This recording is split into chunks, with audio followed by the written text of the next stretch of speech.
sacraliser la vie humaine. L'Africain comprend ce qui se passe en termes de vie humaine.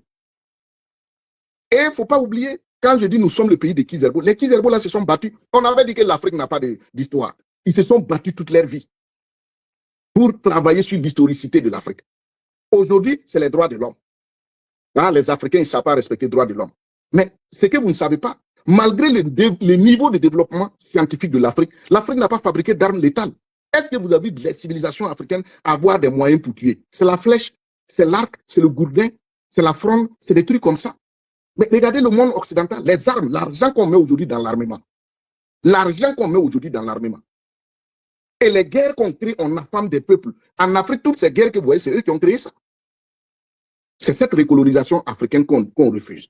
Donc aujourd'hui, voici des preuves qui montrent que l'Africain, en matière de ce que les Européens appellent droits de l'homme, entre les Occidentaux et les Africains, c'est le jour et la nuit. C'est le jour et la nuit. Donc, il ne faut pas se leurrer. Nous avons le devoir de travailler pour reconstituer notre propre mémoire. Nos chefs d'État ont le devoir de sortir du complexe et de travailler véritablement avec les chercheurs, la science, pour relever l'Afrique. Voilà des preuves matérielles. Maintenant, je termine en vous montrant, en revenant sur le contexte. J'ai présenté tout ça pour terminer avec ça, avant de tirer les leçons, pour vous dire que les Occidentaux, ils ne font rien au hasard. Et ces rapports, c'est comme les autres rapports, c'est comme les autres livres. Je vais vous terminer avec ça pour que vous compreniez.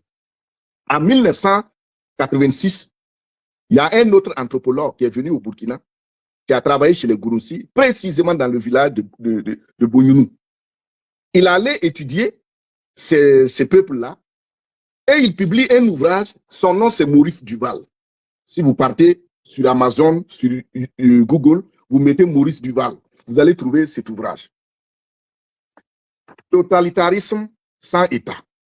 Voilà l'ouvrage qu'il a écrit pour caricaturer ce peuple. Et cet ouvrage, c'est vrai que mon impression n'est pas correcte, mais j'ai voulu présenter ça afin que les gens comprennent. Comment, dans le domaine anthropologique, comment les Occidentaux ont caricaturé nos peuples. Et aujourd'hui, c'est dans ce sillage-là qu'ils continuent. Les gens continuent de présenter les choses comme ça. Et Maurice Duval est venu chez les Gouroussi, dans le village de Bougnounou. Il a étudié et il va écrire ça pour dire que non, c'est un peuple, c'est la tyrannie. Et on était à quelle période? On était en pleine révolution. C'était sous le CNR.